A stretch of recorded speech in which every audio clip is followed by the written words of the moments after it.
What's up, everybody? Havu here, checking in from Flagstaff, Arizona. It's about 10 p.m., a little late tonight. Did 8 hours of driving today, but we made it. About 150 miles in today, the check engine light came on. And actually, after our first stop and then gas, I turned the car on and the check engine light came on. And I was just kind of, lightweight freaking out at first, but the car sounded fine. It wasn't overheating. I pulled over. There was no smoke or anything. I popped the hood, and I don't really know why I popped the hood because I wouldn't even know what I'd be looking at anyway for the most part. I checked the oil. The oil was good, and that's all I really knew how to do. Nothing seemed broken or melting or anything like that. So I continued to drive it. For the first hour or so, I was pretty uncomfortable. I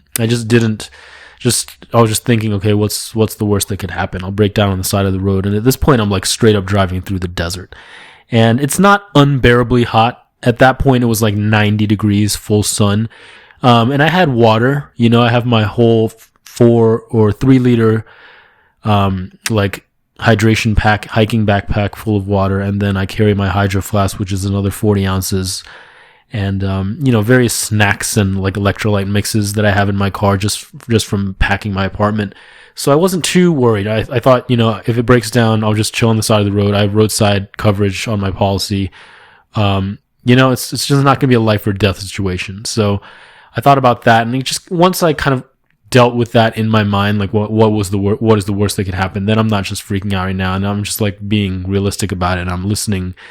It's a weekend. I'm in the desert right now. I can't really take it to a shop. But it sounds and it rides fine. I can't discern any difference between what happened before and after the light came on, besides the light being on. So now my instrument cluster looks like a pack of Jolly Ranchers or something. There's so many lights on. The ABS light's on. When I take my seatbelt off, the red light comes on.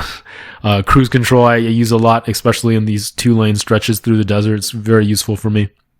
And that has a green light. So there's just colorful lights all over.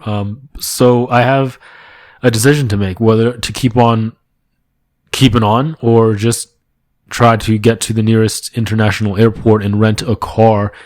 The reason I didn't rent a car to begin with is just because it's kind of expensive right now to rent a car. For the prices that they wanted to rent a car, I just thought maybe I'll just find some kind of cheap used car that I could get and just, use that for the sole purpose of driving across the country. And as long as the car makes it across the country, I'll be all right.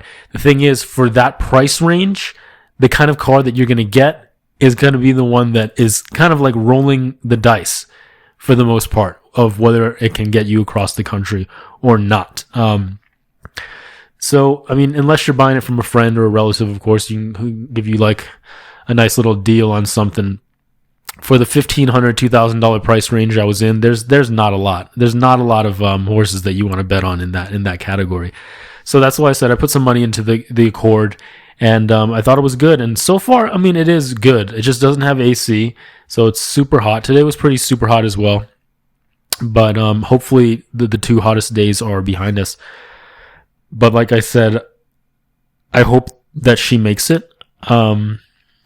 I guess the next nearest airport would probably be somewhere in Texas, unless I deliberately did it here tomorrow, driving down to Phoenix. So, man, I think I'm going to keep driving the Accord, and we'll see what happens. We'll see what happens. Not feeling super stoked about that, but I think maybe when I see a symptom, see or hear or smell a symptom that's actually kind of showing me that something is truly breaking, and it's not just a sensor or not just some small little pressure thing, or because maybe we removed the air compressor, the AC compressor, something's off, like that.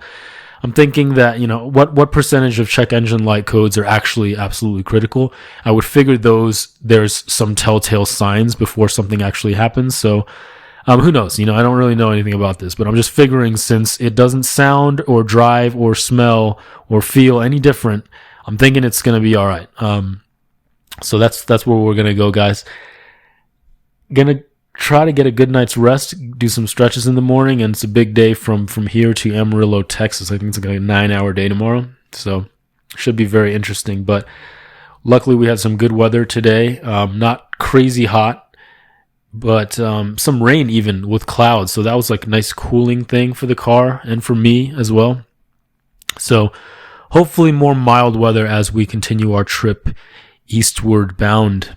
But that's it. No updates. Grateful for another day. Successfully made it with nothing crazy, no injuries or no unfortunate events. Just that, uncertainty of the check engine light. And that's it, guys. So at the end of the day, still thankful and, a lot of time in the car to reflect on what's important and how I feel about things and, what's going to happen going forward, and just always trying to stay positive and compassionate and grateful. So thanks a lot, guys. I will check in tomorrow night from Amarillo, Texas. Fingers crossed. See you later.